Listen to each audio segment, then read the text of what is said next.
Aujourd'hui, dans la pensée courante, le catholique, c'est celui qui accueille les migrants. Oui. Très souvent, on m'oppose ça en me disant « mais comment osez-vous, comme prêtre, dire que vous êtes opposé ou même un peu mitigé envers l'accueil des migrants ?» On a l'impression, c'est Pierre Manant d'ailleurs qui le dit, on a l'impression que c'est devenu un peu presque l'unique article du credo et que le patriotisme est un devoir de piété et de reconnaissance. Exactement. Le patriotisme, tout à fait, dans le catéchisme de l'Église catholique, c'est dit de façon tout à fait explicite. Et il y a un très beau passage dans le livre sur cette question-là, précisément dans le livre de Jean-Paul II, Mémoire et identité, dans lequel Jean-Paul II dit que la leçon à tirer de cela, c'est qu'en fait, Dieu nous propose la grâce et nous propose le salut qui est proposé à tous les hommes, il nous le propose à chacun d'entre nous par le biais de notre nation particulière. Et il y a cette espèce de fantasme d'un catholicisme pur et parfait qui serait complètement spirituel. Mais vous comparez d'ailleurs cette tendance de la théologie que vous venez de mentionner à considérer l'être humain comme désincarné.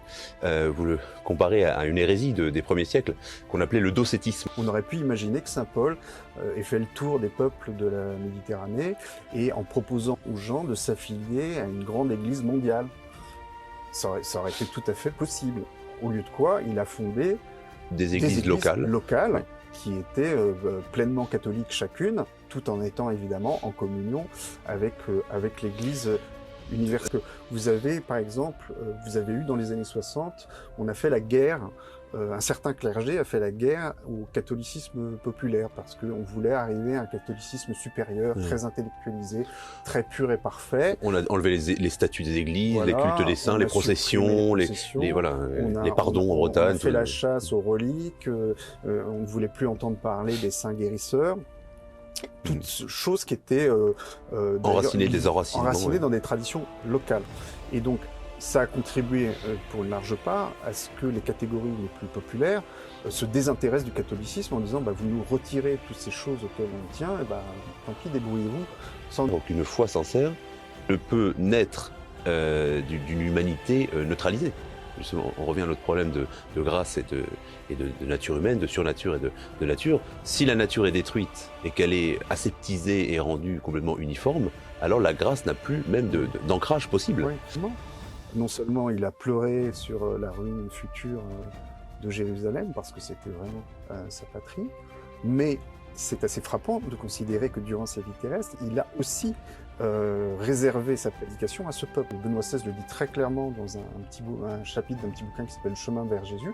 Cette dispersion en culture et en idées différentes, c'est un produit, c'est un fruit de la volonté divine, et en aucun cas, il ne nous appartient de chercher à la supprimer. Il est évident que si vous isolez notamment cette notion d'accueil de la notion de bien commun, comme c'est aujourd'hui malheureusement le cas, vous aboutissez à quelque chose de totalement délirant.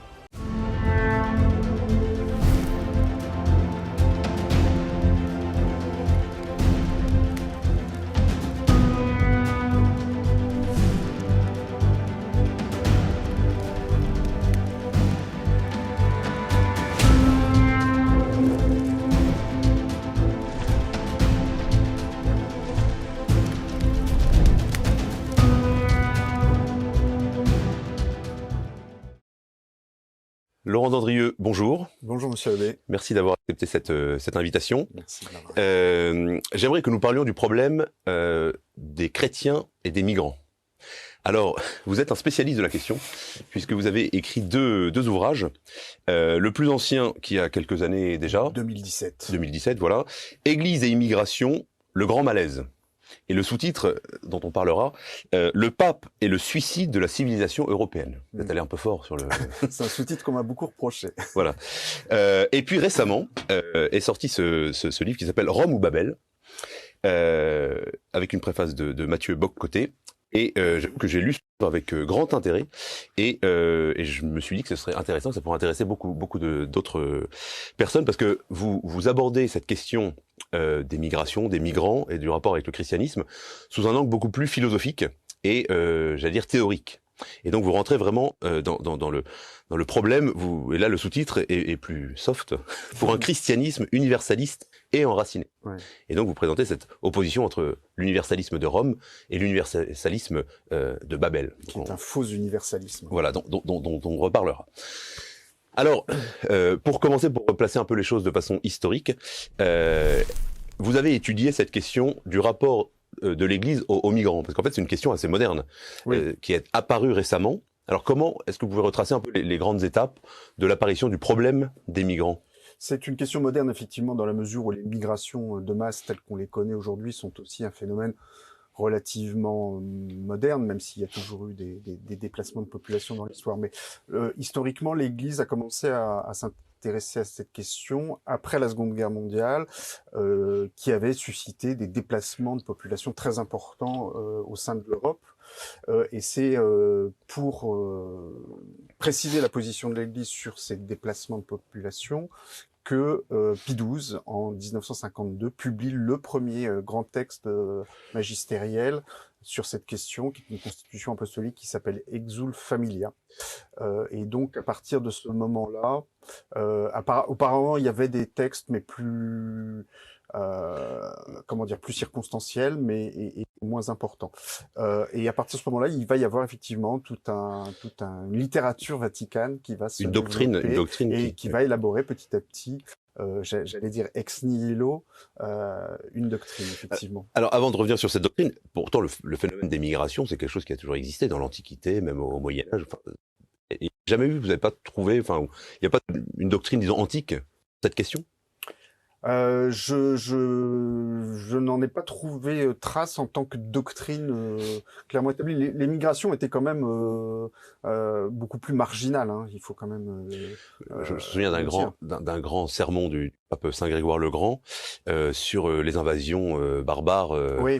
de l'Empire romain, quand même, ou les textes de Saint Augustin sur les invasions. Alors, je sais pas si on peut comparer les invasions. Alors effectivement, les invasions déjà avaient une dimension comment dire, conquérante et militaire, Oui, qui est assez différente. Et en plus, elles concernaient numériquement assez peu de monde, en fait. oui. C'était vraiment comment dire, plus des élites qui s'emparaient qui remplaçaient d'autres élites. Oui, des armées Et des armées de qui conquête. se déplaçaient, mais Oui.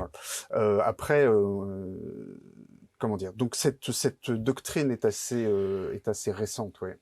Et alors, comment elle se formalise? Parce que Exul Familia, c'est une méditation sur la Sainte Famille qui a été en exil en Égypte, si Ouais, je ne me trompe pas, ouais. qui a dû fuir au moment de la naissance du Christ. Le roi Hérode décide de tuer tous les enfants en bas âge, et donc un ange apparaît, d'après l'Évangile, un ange apparaît à Saint Joseph en songe et lui dit: prends la famille et pars en Égypte. Et ensuite, après cet exil, la Sainte Famille revient dans son pays, ce qui est Ouais. d'ailleurs très symbolique ou symptomatique d'une conception de la migration. C'est-à-dire qu'il fuit un danger, et lorsque le danger n'existe plus, il retourne chez eux. Oui, alors effectivement, c'est dès le départ un peu la problématique. Est-ce que on est dans une problématique d'exilés et de réfugiés qui donc ont vocation à rentrer dans leur pays une fois la crise qu'ils ont fui résolue, ou est-ce qu'effectivement on est dans une migration avec implantation dans un nouveau pays? Et ce qui est intéressant, c'est que Pie XII emploie le terme de droit à migrer. Oui. Il l'emploie dès 48, mais à l'époque, il le soumet à des conditions très strictes. En gros, c'est-à-dire qu'il faut, pour pouvoir exercer ce droit, ne plus trouver chez soi les conditions matérielles de sa subsistance ou de sa sécurité. Il faut vraiment être dans une situation désespérée pour pouvoir l'exercer. Malheureusement, ce droit à migrer, dans les discours de l'Église, va dériver assez vite vers un droit à s'établir où bon vous semble pour trouver des conditions de vie meilleures Que celle dont vous disposez. Et Benoît XVI ira même jusqu'à dire que ce droit-là, vu sous cet angle-là, est l'un des droits humains fondamentaux. Donc on a assisté progressivement, et notamment à partir des années 60, à une espèce d'absolutisation du droit à migrer, qui devient plus important que tout le reste, y compris que le droit des peuples à conserver une forme de continuité historique qui, malheureusement, assez peu étudiée par l'Église. Mmh. Mais en vous écoutant, je me posais la question, finalement, est-ce qu'on peut dire, par exemple, qu'il existe un droit de tout homme à s'installer sur la terre où bon lui semble? C'est une vraie question philosophique et même théologique, parce que effectivement, quand Dieu crée la terre, il invite les hommes à exploiter la terre, comme d'ailleurs comme rançon du péché originel, pour racheter leur salut, pour participer à leur salut. Mais est-ce que, évidemment, un homme ne pourrait pas s'approprier une terre de façon comme s'il en était l'auteur, comme s'il en était comme un artiste pourrait revendiquer d'avoir créé quelque chose, puisque c'est Dieu qui est le créateur.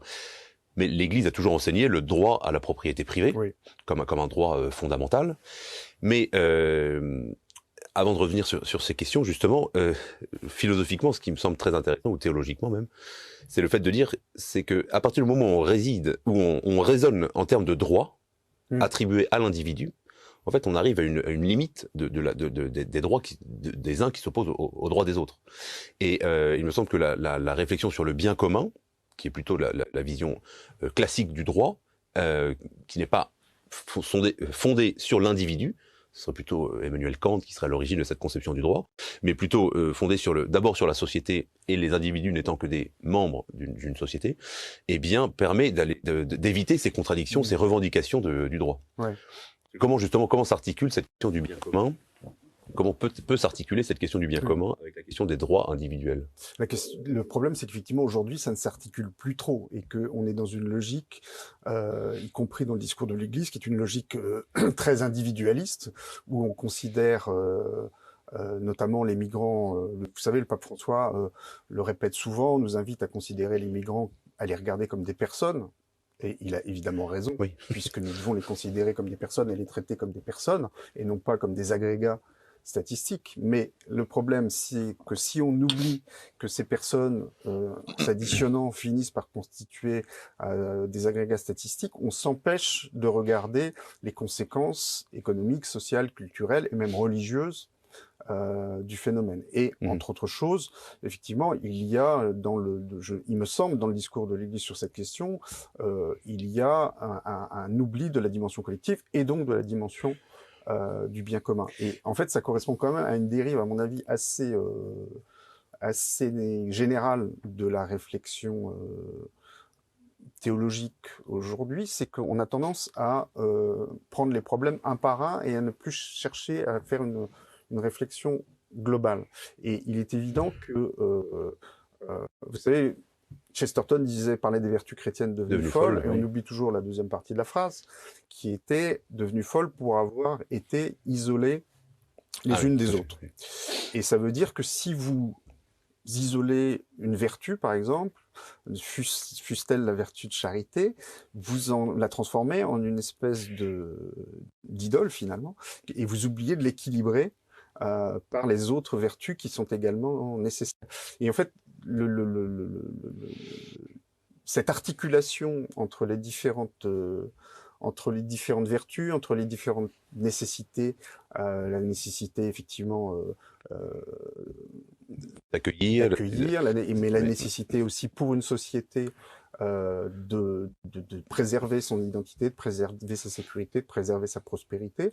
Cette articulation, malheureusement, n'est plus faite parce que on ne considère aujourd'hui, sur cette question notamment, on ne considère la question des migrations que du seul point de vue du migrant et du migrant considéré comme un individu. Voilà, et vous dites dans votre ouvrage, c'est très intéressant, vous dites le migrant est considéré comme une espèce d'être de raison qui n'aurait pas justement, qui ne serait pas qui serait un individu ou une personne qui n'aurait pas toute la dimension justement communautaire qui l'accompagne et toute sa propre culture, sa propre dimension, son incarnation à lui, qui va avoir un impact et qui va avoir un rôle à jouer dans l'endroit où il arrive ou l'endroit d'où il part. C'est-à-dire qu'on a l'impression que la figure du migrant, c'est une espèce d'absolu qui serait un absolu un peu spirituel qu'il faudrait considérer sans ses caractéristiques propres et ce que ça implique. C'est un peu un migrant abstrait, une idée de migrant, c'est ça. mais qui par ailleurs rejoint malheureusement une tendance assez lourde là aussi du discours catholique contemporain, qui est de ne pas considérer la dimension communautaire des personnes et des phénomènes, et considérer finalement que les gens seraient tellement, non seulement frères, mais semblables, tellement semblables qu'on pourrait finalement les interchanger, les remplacer les uns par les autres, parce que, comment dire, on fait vraiment, j'ai l'impression qu'on fait vraiment fi dans la façon dont on regarde aujourd'hui dans l'Église la nature humaine, on fait complètement fi de cette dimension incarnée, qui fait que nous avons tous des caractéristiques qui nous sont propres parce que nous les avons héritées des communautés naturelles auxquelles nous appartenons. Alors on reviendra sur cette question de l'articulation entre nature et surnature, mais vous comparez d'ailleurs cette tendance de la théologie que vous venez de mentionner à considérer l'être humain comme désincarné. Vous le comparez à une hérésie des premiers siècles qu'on appelait le docétisme, selon laquelle le Christ serait Dieu qui s'incarne, mais qui aurait pris simplement l'apparence de la chair humaine et non pas véritablement une nature humaine.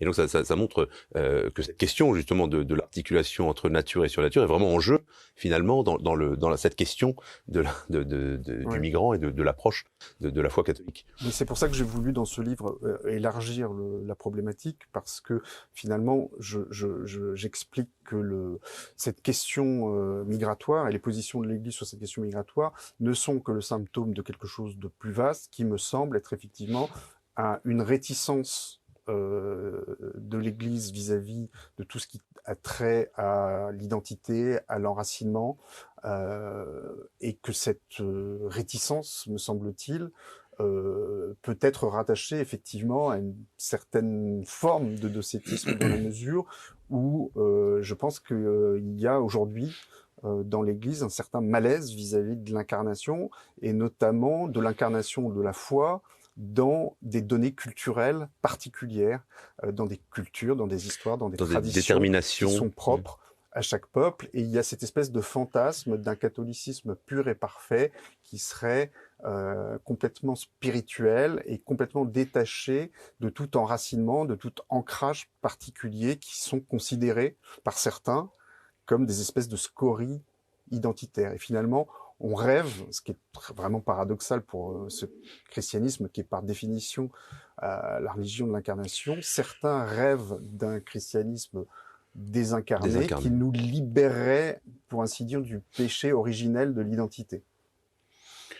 C'est très intéressant. Alors on y reviendra justement sur la question de l'articulation entre nature et surnature, parce que... Et c'est paradoxal parce que par ailleurs on disait que l'Église considère le migrant comme un migrant abstrait, mais en même temps nous invite à respecter scrupuleusement son identité culturelle jusqu'à nous interdire l'assimilation. C'est tout le paradoxe de la chose.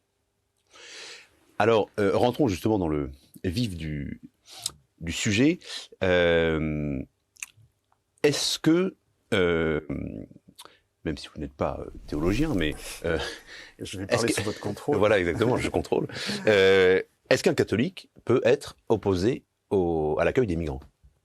Parce que on a l'impression, c'est un peu mon grand discours, mon cheval de bataille dans l'Église, on a l'impression que le christianisme aujourd'hui, le catholicisme se réduit à la tolérance et à l'accueil, alors que le mot de tolérance n'apparaît nulle part d'ailleurs dans l'Évangile. Mais ça c'est un autre problème. Disons que aujourd'hui dans la pensée courante, le catholique c'est celui qui accueille les migrants. Oui. On a l'impression, c'est Pierre Manant d'ailleurs qui le dit, on a l'impression que c'est devenu un peu presque l'unique article du credo, et qu'on est avec l'écologie quand même. Plus ou moins catholique en fonction de sa capacité à accueillir les migrants. Voilà, et moi j'en témoigne. Enfin, je reçois beaucoup, par exemple sur les réseaux sociaux, parce que à plusieurs reprises je me suis exprimé sur ces questions un peu politiques en disant qu'on peut avoir en tant que chrétien un avis politique, parce que la politique a aussi des répercussions sur la foi et sur la vie chrétienne. Et très souvent, on m'oppose ça en me disant mais comment osez-vous, comme prêtre, dire que vous êtes opposé ou même un peu mitigé envers l'accueil des migrants. Je pense qu'on joue sur les mots et sur le sens du mot accueil. C'est-à-dire que si effectivement accueillir les migrants, ça veut dire que lorsque vous vous trouvez face à une personne qui n'a pas de toit, qui n'a pas de quoi manger, et qui est démunie à cause du déracinement que lui a imposé cette migration, nous avons le devoir en tant que chrétiens, effectivement, dans la mesure du possible, lui donner de quoi manger et lui donner de quoi s'abriter. Et donc ça, c'est la fameuse phrase de l'Évangile selon saint Matthieu, j'étais étranger et vous m'avez accueilli. Chapitre 25 de l'Évangile de saint Matthieu. Voilà. Pour autant, est-ce que ce devoir d'accueil nous oblige d'une part à démanteler nos politiques migratoires, à plus ou moins supprimer les frontières? Est-ce qu'il nous impose aussi de considérer que les réfugiés qui ont pu venir chez nous pour fuir telle ou telle condition extrême ont vocation à y rester durablement? Absolument pas.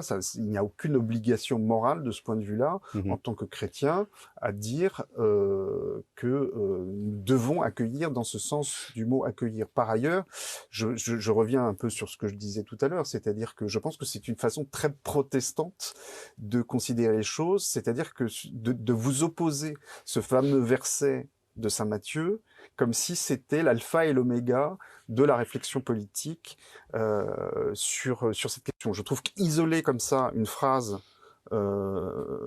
pour en faire une espèce de totem qui met fin à la discussion, ça me semble être le contraire de ce qu'est une réflexion théologique saine qui essaye d'articuler effectivement les différents aspects, les différents passages de l'écriture qui ne vont pas toujours dans le même sens, et les différentes nécessités. Et donc, il est évident que si vous isolez notamment cette notion d'accueil de la notion de bien commun, comme c'est aujourd'hui malheureusement le cas, vous aboutissez à quelque chose de totalement délirant qui finit par ne plus reconnaître le droit des sociétés, le droit des peuples à la continuité historique. Et c'est pour ça, vous l'indiquiez tout à l'heure, que j'ai sous-titré mon premier livre sur la question en parlant du suicide de la civilisation européenne, parce que aujourd'hui, on est effectivement dans une situation où un certain nombre de gens ne reconnaissent plus finalement le droit aux peuples européens à cette continuité historique. Et malheureusement, un certain discours de l'Église, de la hiérarchie, se fait complice de cela. Alors moi, j'aimerais revenir sur cette question. Vous avez rapproché cela d'un problème lié au protestantisme. C'est très intéressant parce que on a déjà mentionné cette articulation entre le domaine naturel et le domaine surnaturel, et c'est précisément sur ce point-là que se jouent toutes les l'hérésie protestante. C'est-à-dire que pour le protestant, on va pas faire toute l'histoire du protestantisme, de la théologie protestante, mais le cœur du problème est exactement là. C'est-à-dire que est-ce que la grâce vient transformer notre nature blessée pour la surélever, ou est-ce que ça c'est la doctrine catholique, et la doctrine protestante consiste à dire que avec le péché, la nature humaine est détruite, et la nature, tout ce qui est de l'ordre naturel, n'est plus capable de parvenir à quelque chose de bon. Et donc ce qui nous vient de Dieu, c'est la surnature qui vient recouvrir la nature comme la neige recouvre de son blanc manteau les paysages, ou comme la fameuse exemple, c'est comme le fils de Moïse de Noé, excusez-moi, qui recouvre la nudité de son père qui a bu du vin et qui est saoul. Et donc la question de fond, c'est est-ce que la nature humaine, malgré le péché originel, et corrigée par la grâce, est encore capable de faire du bien, au point de vue individuel, mais aussi au point de vue des sociétés. Parce que les sociétés sont des réalités naturelles, et un catholique pense que la grâce vient évidemment corriger les erreurs de la nature, même les erreurs sociales, mais elle vient aussi les surélever et elle ne vient pas détruire ou remplacer les réalités naturelles, individuelles ou sociales. Oui, je pense qu'effectivement, c'est un débat qui est au cœur du problème et que, effectivement, certains dans l'Église aujourd'hui voient tout ce qui est identité culturelle particulière, enracinement, particularismes nationaux, comme autant de choses, d'héritage finalement du péché originel qu'il conviendrait de dépasser pour arriver à une forme d'unité du genre humain. Je pense que c'est exactement le contraire de ce que l'Église non seulement a toujours prêché, mais a toujours pratiqué, parce que finalement cette idée qui a été formalisée très clairement par saint Thomas d'Aquin dans sa célèbre formule comme quoi la grâce ne détruit pas la nature, mais elle la perfectionne, ou elle la couronne. Elle la couronne, oui. Elle a été mise en pratique dès l'origine de l'Église, dans la façon dont l'Église s'y est prise pour évangéliser les peuples. C'est-à-dire que on a baptisé ça plus tard au XXe siècle d'un nom un peu barbare, qui est l'inculturation. Et l'inculturation, ça veut dire quoi? Ça veut dire que pour évangéliser, l'Église s'adresse aux différents peuples dans leur culture, à partir de leur culture. Et par ailleurs, du coup, une fois que cette évangélisation s'est produite, la culture de ces différents peuples devient partie intégrante de l'identité même de l'Église, ce qui est quand même très fort. Il y a d'ailleurs des grands exemples, par exemple Matteo Ricci en Chine. Voilà, qui part du confucianisme pour évangéliser les Chinois. Voilà, et même en Amérique latine. Alors, on fera une autre émission sur la question de l'évangélisation de l'Amérique, puis qui est aujourd'hui remise en cause, etc. Mais ça a été la doctrine des évangélisateurs, qu'ils soient franciscains ou jésuites, ça a été de s'adapter, même s'il y a eu des erreurs et du mal qui a été fait par certains, mais la doctrine de l'Église, c'était de s'adapter aussi aux peuples autochtones, de récupérer ce qui était bon dans leur culture pour non pas le détruire mais le surélever. Comme d'ailleurs l'Église avait fait dans les premiers siècles de l'Église à Rome avec l'Empire romain, puis avec les Slaves, plus tard, ou avec les Celtes, entre les deux, etc. En fait, on aurait très bien pu imaginer que l'Église ait mis en œuvre une conception mondialiste de l'évangélisation. C'est-à-dire qu'on aurait pu imaginer que saint Paul ait fait le tour des peuples de la Méditerranée et en proposant aux gens de s'affilier à une grande église mondiale. Ça aurait été tout à fait possible. Au lieu de quoi, il a fondé des églises locales qui étaient pleinement catholiques chacune, tout en étant évidemment en communion avec l'église universelle. Sans parler en plus de la diversité des rites, par exemple, les Arméniens, les Éthiopiens, les Indiens, enfin, l'Église, il y a cette réalité culturelle. Et c'est pour ça d'ailleurs que nous appartenons évidemment tous à la grande Église catholique universelle, mais nous sommes aussi, avant tout, nous y appartenons parce que nous appartenons à l'Église qui est en France, à l'Église de France, et c'est pour ça qu'il y a un catholicisme français qui n'est pas le catholicisme italien, qui n'est pas le catholicisme allemand, qui n'est pas le catholicisme mexicain. Chacun a sa tonalité, sa saveur, son originalité propre et un son de cloche qui lui est propre à faire entendre. Mais alors, je me fais l'avocat du diable, si je peux me permettre. Est-ce que le but de l'Église, c'est pas qu'on soit tous frères? Quand même, oui, bien sûr, mais est-ce que être tous frères, ça veut dire forcément être tous semblables? Non.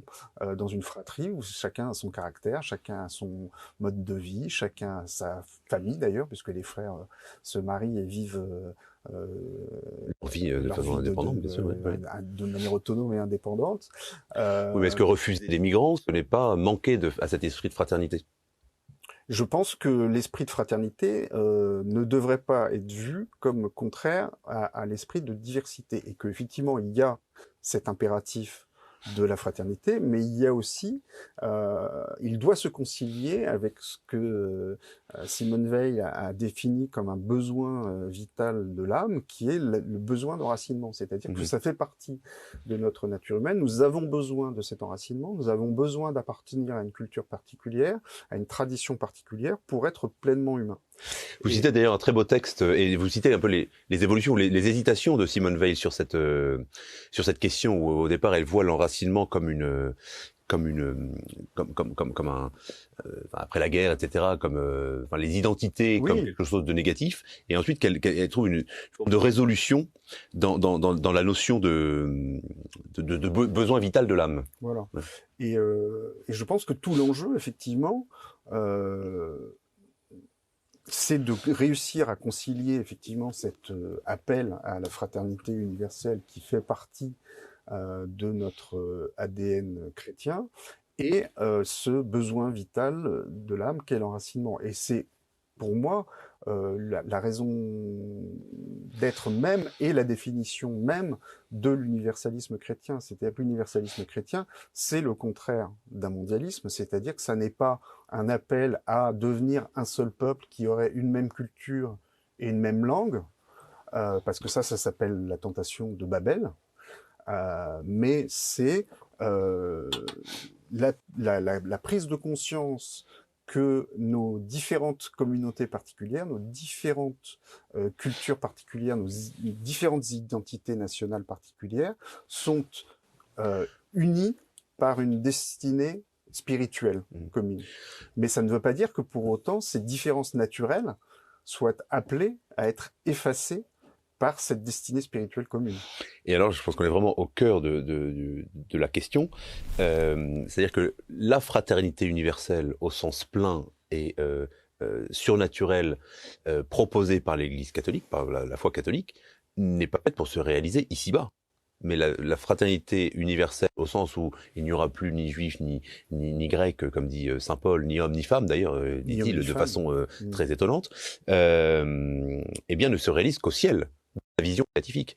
Et l'interprétation de l'Église, parce qu'encore une fois, on est protestant, donc on sort pas les versets comme ça, mais l'interprétation de l'Église sur ces versets de saint Paul, c'est de dire, bien sûr, il y aura des hommes et des femmes, puisque les corps seront appelés à ressusciter dans la résurrection des corps à la fin du monde, mais devant la grandeur de la contemplation de l'essence divine, eh bien, ces particularités ne seront plus des obstacles ou des dangers ou des sources de conflits, mais au contraire, chacun apportera sa richesse, soit d'hommes, soit de femmes, soit de juifs, soit de grecs. Et donc, évidemment, l'homme, dans la vision de Dieu, dans la vie surnaturelle, après la mort, est appelé les hommes sont tous appelés à cette fraternité. Mais je pense qu'ils y sont appelés aussi, d'une certaine façon, ici-bas.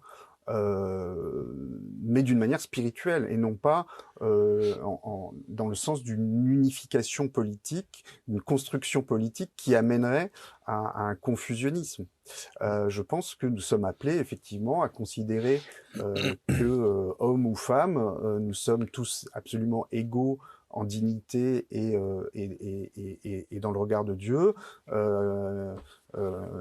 mexicains ou mozambicains ou québécois, nous sommes effectivement tous égaux en dignité et par rapport à l'amour de Dieu. Mais en tout cas ici-bas, cette fraternité, cette communion spirituelle n'est pas appelée à remplacer ou à supprimer les différences naturelles qui sont en fait une conséquence de la volonté divine, c'est-à-dire que c'est cette dispersion de l'humanité en peuples et en cultures différentes. Benoît XVI le dit très clairement dans un chapitre d'un petit bouquin qui s'appelle « Chemin vers Jésus ». Cette dispersion en cultures et en identités différentes, c'est un produit, c'est un fruit de la volonté divine, et en aucun cas, il ne nous appartient de chercher à la supprimer. Oui, c'est très intéressant. D'ailleurs, c'est un peu, pour avancer un peu sur cette question, c'est un peu l'ambiguïté de ce discours universaliste ou mondialiste à coloration chrétienne, parce que est-ce que ça viendrait à l'idée à un chrétien ou un théologien de dire aux Ukrainiens qu'ils doivent laisser leurs frères russes venir prendre possession de leurs terres? Je pense que ce serait pas tellement vu de cette façon-là. Ou de la même façon, est-ce que, ça n'a jamais été l'attitude de l'Église de dire qu'au moment d'une guerre, les Allemands en 14, évidemment, la doctrine de l'Église, c'était qu'il y a même un devoir de chaque chrétien de défendre sa terre, de défendre son pays, défendre sa culture, son identité, contre un injuste agresseur. Oui, Alors, en même temps, vous noterez, et c'est sans doute pas un hasard, que le pape François a, dans sa dernière encyclique, a décrété que la notion de guerre juste était une notion obsolète, mhm, et qu'il a visiblement du mal avec la notion de légitime défense concernant les peuples, et que de ce point de vue-là, ses prises de position sur le conflit ukrainien sont un peu ambiguës. Ce qui est très frappant, c'est que on est dans des zones grises sur ces questions. C'est-à-dire que à aucun moment ne s'est dressé un pape ou une sommité de l'Église pour dire l'ancienne doctrine sur l'universalisme et l'enracinement a été abrogée et maintenant voici la nouvelle doctrine que je vais vous proposer qui est une doctrine mondialiste. En réalité, on est vraiment dans la parabole du bon grain et de l'ivraie. Vous avez le discours traditionnel qui officiellement demeure et qui malheureusement est envahi ici ou là de plus en plus d'ivraie, et c'est très net dans cette fameuse encyclique du pape François Fratelli Tutti, où vous avez des passages qui sont très forts sur la menace que fait peser la mondialisation sur les identités des peuples et sur la nécessité pour les peuples de préserver ces identités. Mais vous avez, quelques paragraphes plus loin, mhm. des développements sur les migrations qui aboutissent à la conclusion que finalement, face au désir des hommes de s'installer où bon leur semble, toutes les frontières doivent disparaître, qui considèrent comment dire, cette destination universelle des biens de la terre comme une espèce de droit de réquisition que le migrant aurait sur le pays de son choix. Alors, Donc finalement, oui. vous avez cette contradiction Cette contradiction, permanente. oui, c'est ça, une espèce de double discours, j'allais dire, enfin d'ambiguïté dans le discours D'incohérence. oui, qui entraîne certaines incohérences. Parce que j'ai relu récemment un catéchisme assez ancien et qui, au moment où le catéchisme explique le 4e commandement, donc tu honoreras ton père et ta mère, il est expliqué clairement que dans ce devoir de chaque homme, de chaque être humain d'honorer son père et sa mère, la raison pour laquelle un homme doit honorer son père et sa mère, c'est qu'en fait, il a reçu d'eux la totalité de ses biens. Le fait de la vie, le vêtement, le couvert, enfin tout ce que il a été éduqué, le langage, il a tout reçu à travers ses parents. Et donc, par analogie, il a reçu aussi à travers le pays dans lequel il est né, une culture, un héritage, une histoire, une certaine noblesse, une certaine, enfin beaucoup de choses, des événements dont il était absolument pas responsable. Et donc il y a un devoir C'est pour ça que le catéchisme dit que le patriotisme est un devoir de piété et de reconnaissance. Exactement. Le patriotisme, tout à fait, dans le catéchisme de l'Église catholique, c'est dit de façon tout à fait explicite. Mais je citais un catéchisme un peu plus ancien parce que j'avais trouvé ça très intéressant. Il parlait de la mère patrie. Oui. En disant que, d'ailleurs, patrie, ça vient de père, mère patrie, c'est très beau parce que c'est un peu comme si la patrie dans laquelle on est d'une certaine façon à la fois notre mère et notre père, puisque nous recevons d'elle des choses donc on n'a pas du tout mérité et auxquelles on n'avait pas de droit, mais qui nous ont été donnés, que l'héritage des siècles nous a donné de façon purement gratuite, comme nos parents. Aussi, c'est le mot patrimoine, c'est-à-dire que le mot culture renvoie au terroir, le mot patrimoine renvoie à la patrie, et donc ça veut dire qu'en fait, la culture, ce qui nous humanise, parce qu'on n'est pas humain naturellement, on est humain, on s'humanise progressivement par un processus d'éducation. Ce qui nous humanise est lié nous le recevons d'un terroir particulier. Et en fait, il n'y a pas de civilisation possible sans enracinement. Et c'est pour ça que la mondialisation, le mondialisme sont une anti-civilisation qui prépare le retour à la barbarie. Et c'est pour ça que l'Église, tout en prêchant la fraternité universelle, a toujours reconnu les vertus de l'enracinement et les vertus du patriotisme, parce qu'il n'y a pas de civilisation possible sans cela. Alors justement, ça fait une très bonne transition avec le point suivant, qui est, vous avez tout un chapitre qui est très intéressant sur le mondialisme, justement. D'où vient cette idée du mondialisme et qu'est-ce qu'elle implique pour les individus et pour les peuples? Alors, il faut, je pense, distinguer mondialisme et mondialisation. La mondialisation, c'est un phénomène assez ancien et qui était déjà présent, par exemple, à l'époque de l'Empire romain, qui traverse différentes phases et qui connaît différentes manifestations à travers les âges. Et je pense que qui a consisté essentiellement avant l'époque moderne en une intensification des échanges commerciaux et de la circulation des personnes. Je pense qu'aujourd'hui, on traverse une phase de mondialisation totalement euh, nouvelle dans la mesure où on n'est plus seulement dans l'accélération des échanges, on est dans un phénomène qui tend à minorer ou supprimer la souveraineté des États, qui est grignotée d'une part par les organisations supranationales, mais aussi grignotée de l'autre côté par les GAFAM, les grands groupes économiques Qui mondiaux. sont bien plus puissants que les États. Que certains États, ouais. Et du coup, on est dans cette phase nouvelle d'une disparition des souverainetés. Or, ces souverainetés sont l'émanation politique, si vous voulez, des cultures et des identités nationales. Et il est évident que la disparition de ces souverainetés fragilise terriblement les cultures et les identités nationales. Et par ailleurs, cette mondialisation, et là encore c'est un phénomène nouveau, est aujourd'hui portée par une idéologie qui est le mondialisme.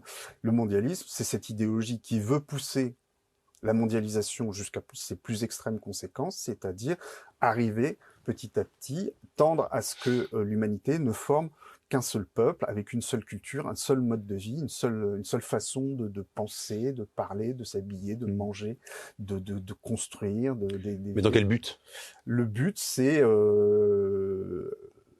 soit un but idéologique qui est effectivement de penser qu'une humanité unifiée, eh bien, c'est une espèce de stade supérieur de l'évolution, parce que les hommes étant enfin unis, eh bien, ils arrêteraient par exemple de se faire la guerre. Il y a évidemment derrière ça des intérêts économiques, c'est-à-dire que une humanité unifiée où tout le monde consomme la même chose de la même façon, pour les économies, pour les grands groupes économiques, c'était évidemment très intéressant, de la même façon que c'est très intéressant de remplacer telle personne enracinée dans sa culture et dans sa communauté par un individu complètement mobile, complètement interchangeable, parce qu'il n'a déraciné, parce qu'il est déraciné. C'est vrai que moi, j'ai beaucoup voyagé quand j'étais plus jeune, mais même après. Et c'est vrai que ce qui est impressionnant, c'est vous allez, je me souviens au Nicaragua, avant les problèmes politiques actuels, en pleine forêt, et puis vous arrivez sur une petite montagne, vous voyez un grand panneau Coca-Cola, et c'est incroyable de dire que dans le monde entier, il n'y a aucun endroit au monde, peut-être à part quelques villages en Bretagne, mais où on ne peut pas acheter du Coca-Cola, des Marlboro et trouver un McDonald's. Et disons, et puis je parle même pas d'internet, de Facebook et de Twitter, quoi.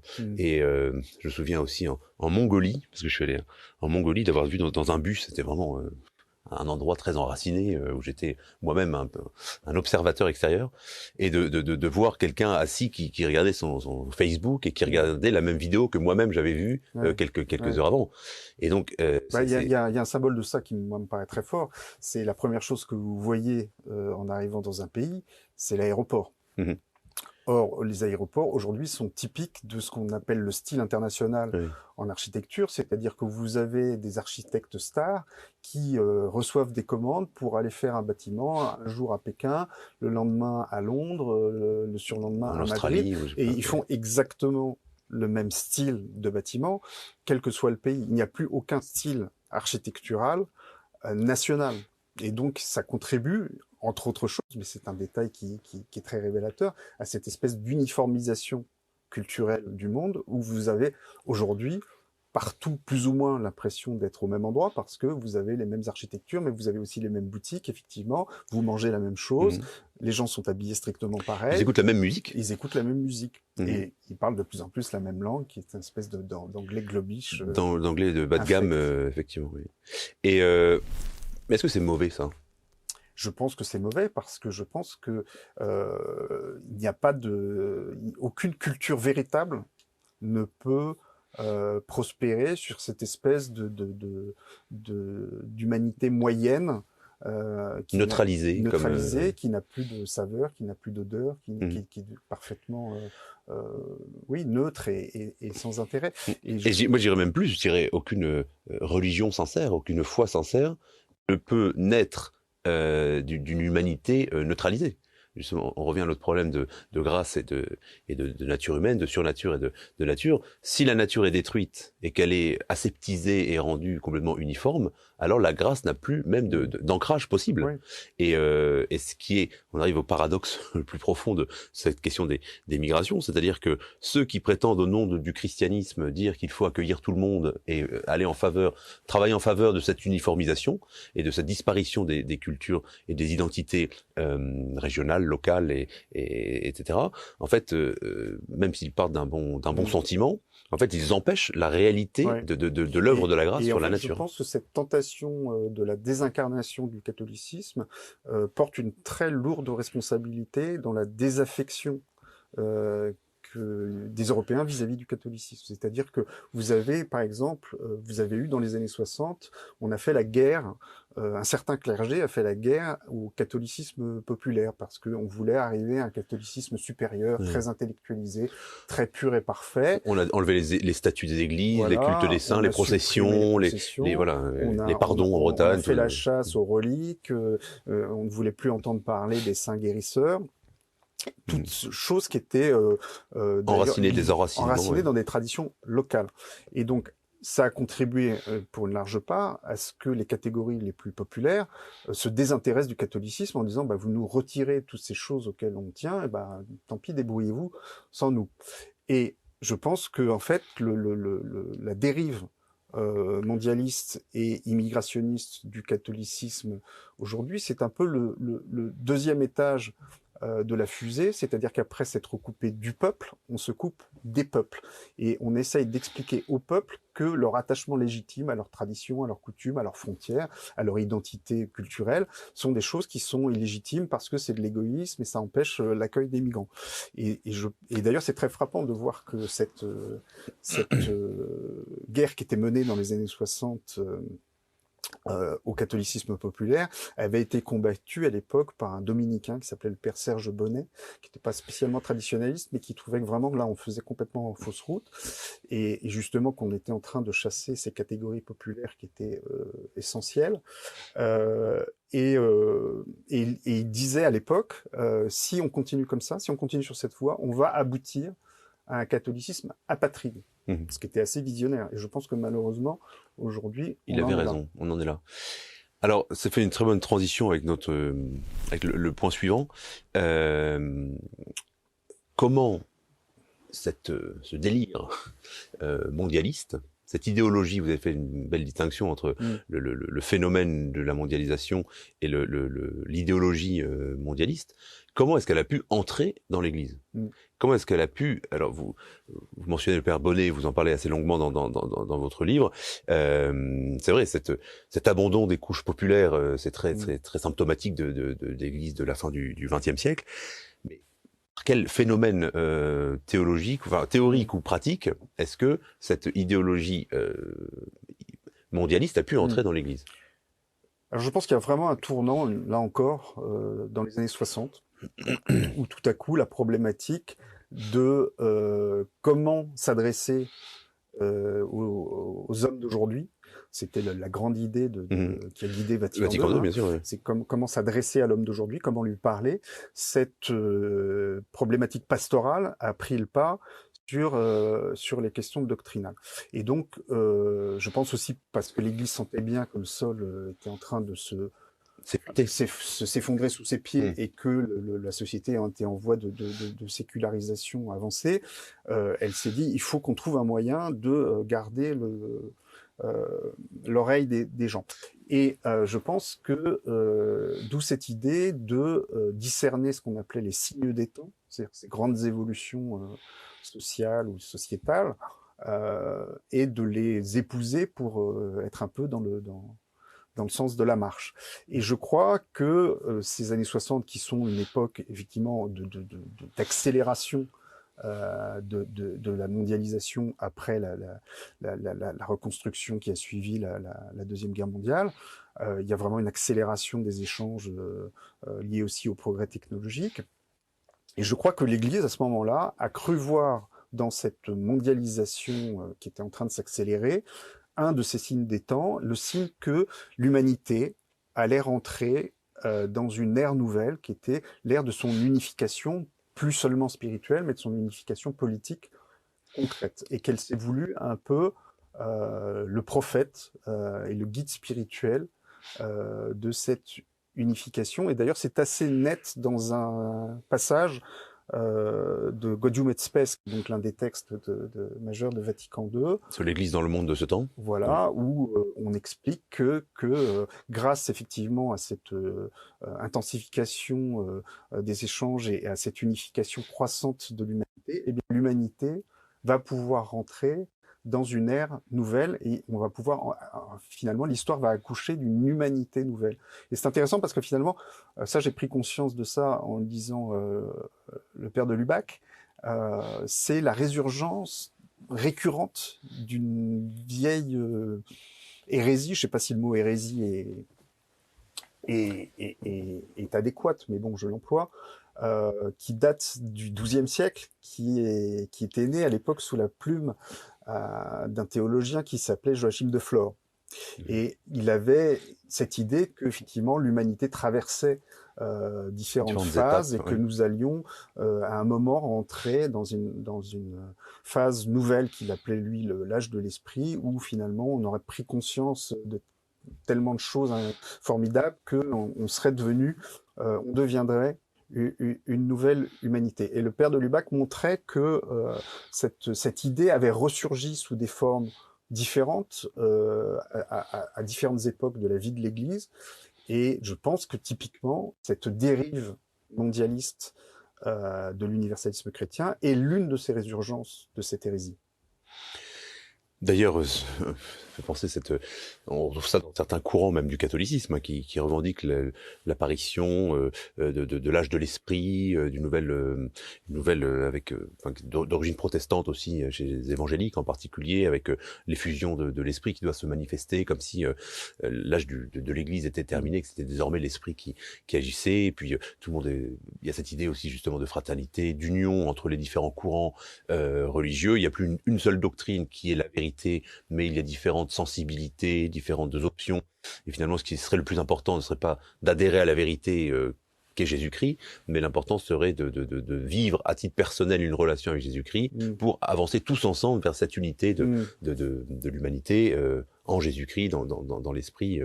Voilà, ce qui effectivement ressemble pas mal à l'hérésie de Joachim de Flore, qui a été condamné effectivement au style du Latran, si je ne me trompe pas, au début du XIIIe siècle. Je voulais revenir sur un thème que personnellement j'ai pas mal étudié, c'est la question des signes des temps que vous avez mentionné. Et alors c'est très intéressant parce que il y a deux aspects. Le grand théologien du XXe siècle qui a étudié cette question, c'est le père Marie-Dominique Chenu, donc un dominicain français qui par ailleurs a écrit de très belles choses c'est un grand spécialiste du Moyen-Âge, XIIe, XIIIe siècle. Et puis dans la deuxième partie de sa vie, disons, il s'est beaucoup spécialisé dans ces questions des signes des temps. Et alors, en fait, il existe une ambiguïté, c'est-à-dire que soit les signes des temps, il y a ce passage de l'Évangile où le Christ lui-même dit quand vous voyez que la moisson est proche, eh bien vous savez que quand vous voyez les blés paraître, alors vous voyez que la moisson est proche. Et donc, ce sont les signes des temps. Et c'est cette idée que finalement, l'Église doit aussi adapter, non pas sa doctrine, mais son discours aux différentes situations.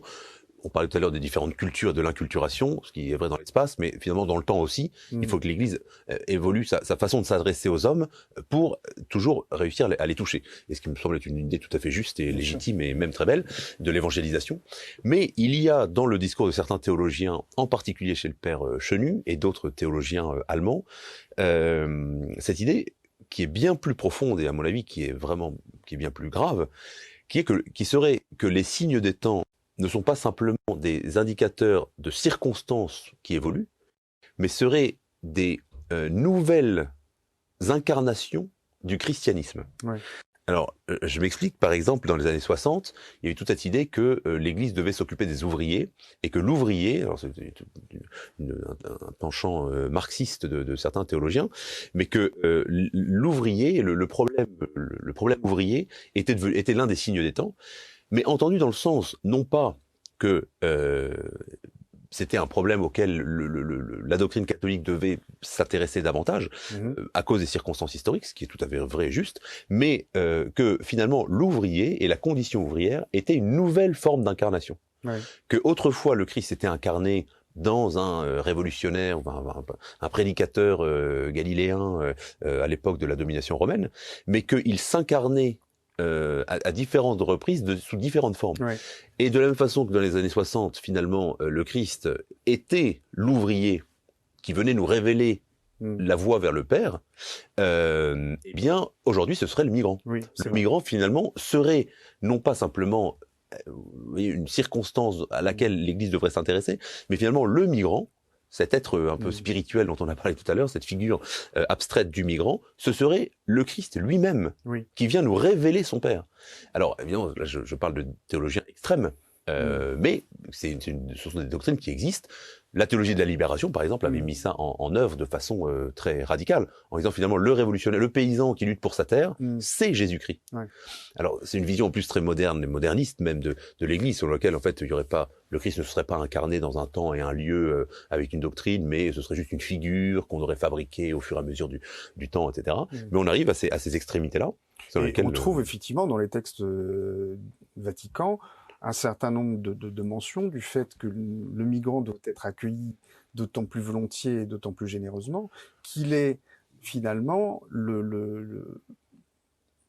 j'allais dire l'instrument, c'est pas le bon mot, mais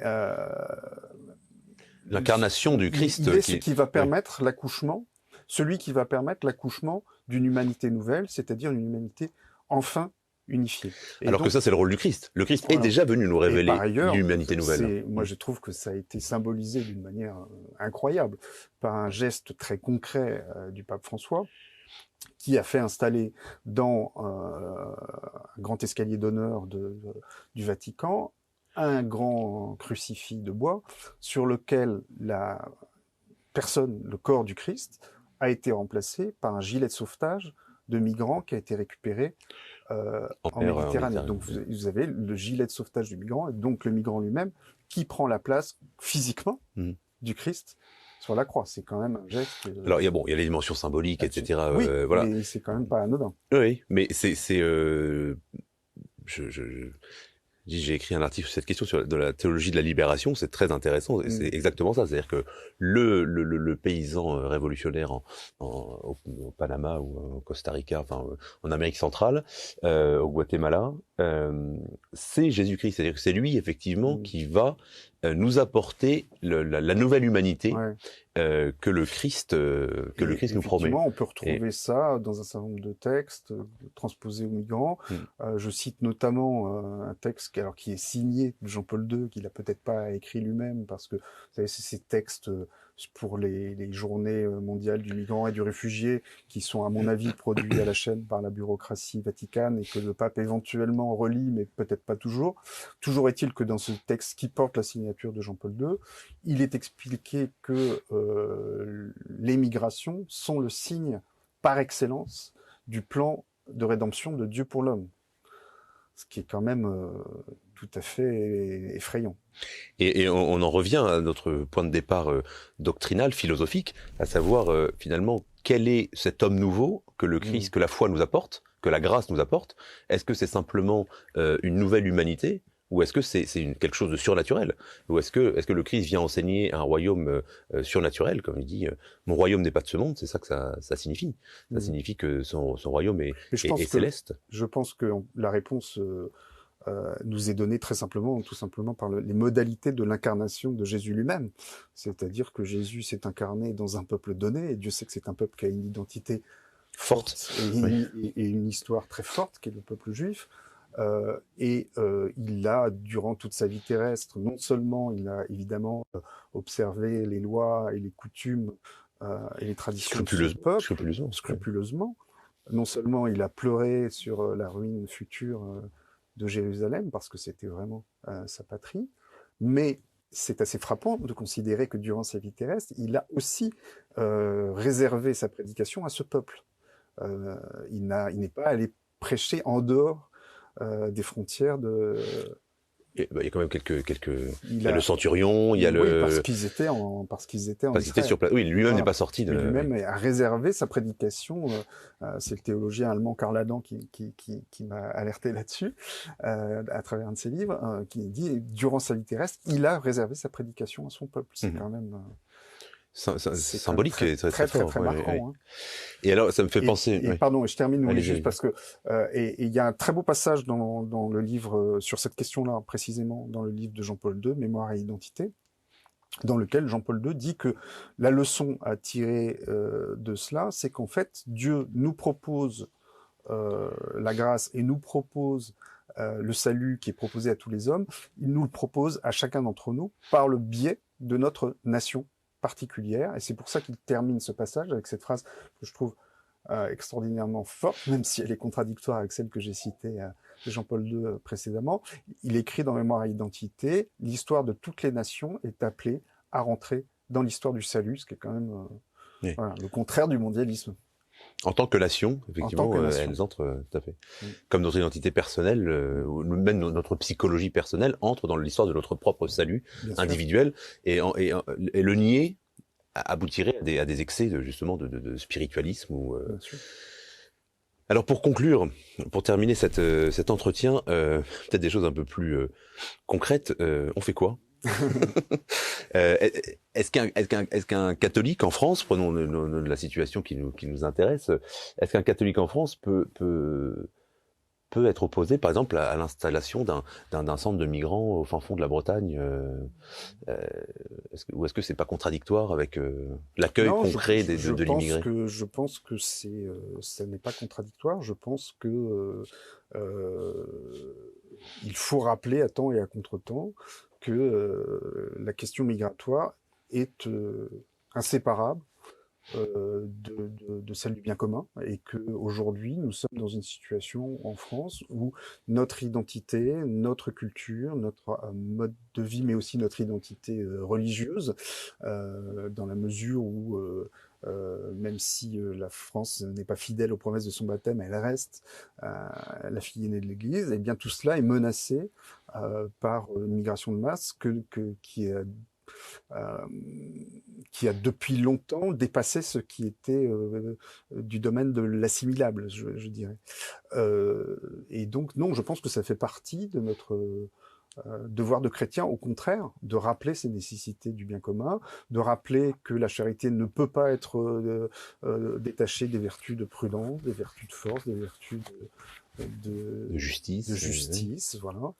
Que la charité elle-même a un ordre, qui fait qu'elle obéit, pardon, à certaines hiérarchies, et qu'on ne peut pas, par exemple, exercer l'accueil des migrants au détriment des besoins sociaux de la population française. Voilà, ce sont des choses qui doivent être rappelées par les chrétiens. Comme un père de famille, évidemment, un père de famille chrétien se doit d'accueillir le voyageur qui frappe à sa porte et qui lui demande à manger ou l'abri pour la nuit, etc. Mais tant que ce n'est pas au détriment de sa responsabilité première, qui est la charité envers ses enfants, sa femme, qui au minimum leur sécurité et leur bien-être minimum. Un père de famille qui accueillerait 5 familles de migrants dans son salon et qui ne s'occuperait plus de ses enfants serait un mauvais père de famille, serait un mauvais chrétien. Et donc la charité, il y a un ordre dans la charité qui est en lien d'ailleurs, vous le disiez, avec le Christ qui prêche d'abord aux enfants d'Israël, son peuple, puis ensuite c'est élargi à l'univers entier. Mais il y a un ordre qui est en lien avec le bon sens d'ailleurs, le bon sens humain. Donc effectivement, je pense que non seulement le chrétien peut avoir une certaine lucidité politique, et j'ajouterais même que je pense que le chrétien, aujourd'hui, doit avoir une certaine lucidité par rapport aux migrants, au sens même de la charité. Parce que moi, je suis toujours un peu choqué par cette idée que, sous prétexte de charité et d'accueil, en fait, on devrait accepter les migrants et les migrations telles qu'on les vit aujourd'hui. Est-ce que entasser des gens dans des camps qui sont carrément des camps de concentration, enfin à la Grande Sainte là où à côté de Lille, ceux qui attendent le départ vers l'Angleterre, ou quand on voit des migrants qui logent dans des bidonvilles en région parisienne ou sous les ponts, est-ce que c'est décent? Est-ce que proposer ça sous prétexte de charité chrétienne, c'est pas simplement de l'hypocrisie? Est-ce que la vraie charité, c'est pas alors soit de pouvoir accueillir chez soi et de prendre chez soi quelqu'un pour l'éduquer, pour le soigner et l'aider dans sa détresse, soit plutôt avoir une véritable réflexion dans l'ordre de la charité et vouloir le bien d'un Malien, d'un Afghan, etc. Est-ce que c'est pas vouloir qu'il puisse vivre chez lui et faire en sorte qu'il puisse vivre chez lui en paix et en tranquillité? C'est d'ailleurs, le pape François lui-même le rappelle de temps à autre, malheureusement pas assez souvent et pas avec la même force avec laquelle il prône l'accueil des migrants. Mais effectivement, le cardinal Sarah notamment insiste beaucoup sur le fait que c'est une fausse charité qui en plus contribue à priver l'Afrique, entre autres choses, de ses forces vives de ses ressources humaines. Conduit ce continent à une spirale de pauvreté et de misère. Et donc c'est évident que ça n'est pas la solution, ça l'est d'autant moins que c'est à peu près les Africains qui vivent selon nos critères occidentaux sous le seuil de pauvreté se comptent par dizaines ou centaines de millions, et que donc il est évident que l'Europe ne peut pas leur servir de destination, sauf à créer les conditions d'un chaos épouvantable qui serait un chaos non seulement pour nous, mais aussi pour eux. Oui, surtout, est-ce que vraiment notre modèle de société occidentale, c'est vraiment le bonheur que l'on souhaite pour tous les hommes?